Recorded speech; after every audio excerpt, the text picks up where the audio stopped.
Government کے جو affairs ہیں وہ ملت کے اور آرگنائز سے تعلق رکھتے ہیں، تو ملک و ملت کی تنظیم سے جب اتنا بات واضح ہو گئی تو دماغ پر سے بوجھ ہٹ جائے گا. بہت سے لوگوں کے دماغ پر یہ بوجھ ہے، ان کی سمجھ میں نہیں آتا کہ خلفائے راشدین آرڈینری انسان ہیں، وہ کوئی رسول نبی تھوڑی ہے، ان کے پاس وحی تھوڑی آتی ہے، پھر ان کی ہم سنت کا فالو کیوں کریں؟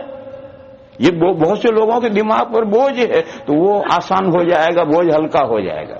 پھر اور تھوڑی سی بات سن لو.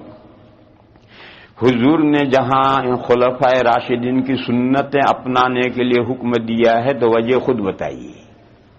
یہ جو اشکال دماغ پر بوجھ ہے وہ حضور نے خود ہٹایا ہے، مگر ہم عربی نہیں جانتے. حضور نے فرمایا علیکم بسنتی، میری سنت لازم پکڑو.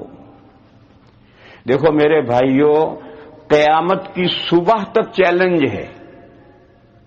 ایک حدیث بھی ایسی کوئی نہیں لا سکتا جس میں حضور نے یہ فرمایا ہو کہ میری حدیث لازم لو، پکڑو، میری حدیث مضبوط پکڑو. ایسی کوئی حدیث نہیں. قیامت کی صبح تک چیلنج ہے، جو چاہے لائے.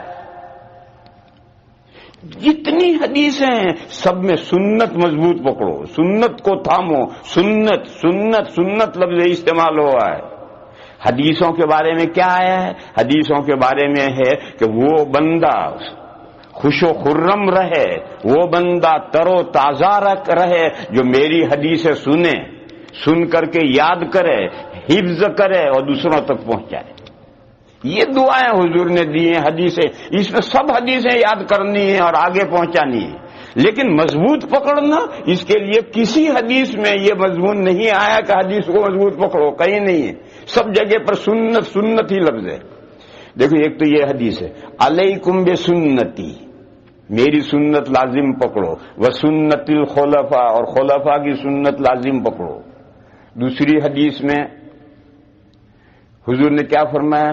ترکت فیکم امرین، میں تمہارے اندر دو چیزیں چھوڑ کر جا رہا ہوں. ترکت فیکم امرین لن تضلوا ما تمسکتم بہما، ہرگز گمراہ نہیں ہوگے تم جب تک کہ ان دو چیزوں کو مضبوط تھامے رکھو گے. وہ دو چیزیں کیا ہیں؟ حضور نے فرمایا کتاب اللہ و سنتی، اللہ کی کتاب اور میری سنت. حدیث شریف میں ہے من تمسک بسنتی عند فساد امتی فلہ کذا، جب امت میں بگاڑ آ جائے اس وقت جو میری سنت کو مضبوط پکڑے رہے گا اس کو اتنا ثواب ملے گا. سنتی، جتنی روایتیں حدیثیں سب میں لفظ سنت کی تاکید کی گئی ہے. ایک حدیث بھی نہیں ہے جس میں حدیث کو مضبوط پکڑنے کا حکم ہو. اس مضمون کو میں سمجھا رہا ہوں. تو حضور نے فرمایا علیکم بسنتی، میری سنت مضبوط پکڑو، وسنت الخلفاء، اور میرے پیچھے بلا فصل، حضور کی دنیا سے گزرنے کے بعد بلا فصل متصل جو خلف آئیں گے جن کی حکومت حضور ہی کے انداز پر ہوگی، حضور ہی کے انداز پر جو لوگ حکومت کریں گے علی منہاج النبوہ. تو فرمایا میرے جو خلفاء ہیں میرے بعد جو آئیں گے ان کی سنت مضبوط پکڑو، وسنت الخلفاء. کیوں؟ فرمایا الراشدین المہدیین، وہ راشد ہوں گے، وہ مہدی ہوں گے، اس لیے ان کی سنتیں مضبوط پکڑنی ہے، اس لیے کہ وہ راشد ہوں گے، وہ مہدی ہوں گے. ٹھیک ہے رسول نہیں ہوں گے، نبی نہیں ہوں گے، لیکن رسول نبی سے نیچے بھی تو کوئی درجہ ہے. وہ نیچا ہے، وہ راشد ہوں گے، مہدی ہوں گے. راشد کسے کہتے ہیں؟ راشد کے معنی ہیں راہ یاب. تو سرکار کی زبان جن خلفاء کو یہ تمغہ دے رہی ہے، یہ سند دے رہی ہے، یہ ڈگری دے رہی ہے کہ میرے بعد جو خلفاء آئیں گے وہ راشد ہوں گے، راہ یاب ہوں گے. ماؤ شما نہیں کہہ رہے، آقائے دو جہاں کہہ رہے ہیں. راشد مانے راہ یاب. تو وہ کون سا راہ ہے؟ وہ کون سی راہ ہے؟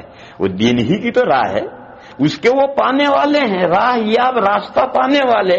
جب وہ دین کے راستے پر ہیں تو اب وہ جو کچھ بھی امت کو بتلائیں گے ملت اور ملک کی تنظیم سے متعلق باتیں، وہ شریعت کے مزاج اور کے مطابق بتائیں گے، اپنے گھر سے تھوڑے ہی بتائیں گے.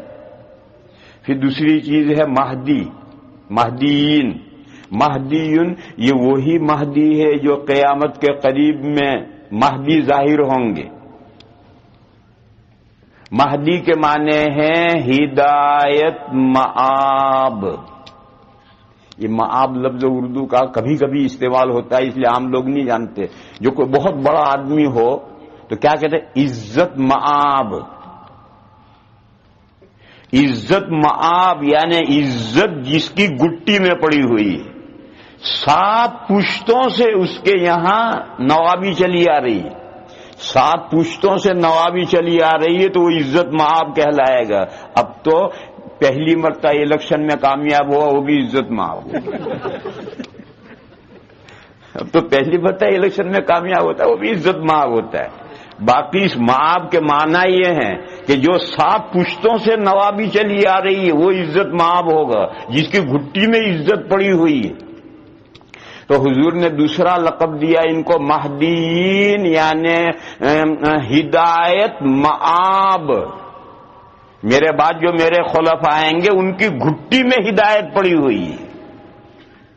تو اللہ کا رسول جن بندوں کے بارے میں کہہ رہا ہے کہ وہ راہ یاب ہیں، ان کی گھٹی میں ہدایت پڑی ہوئی ہے، اگر ان کی سنتیں پولیٹیکل افیئرز میں اور ملت کو آرگنائز کرنے کے سلسلے میں اگر ان کی سنتیں لینے کے لیے حضور فرمائیں تو ذہن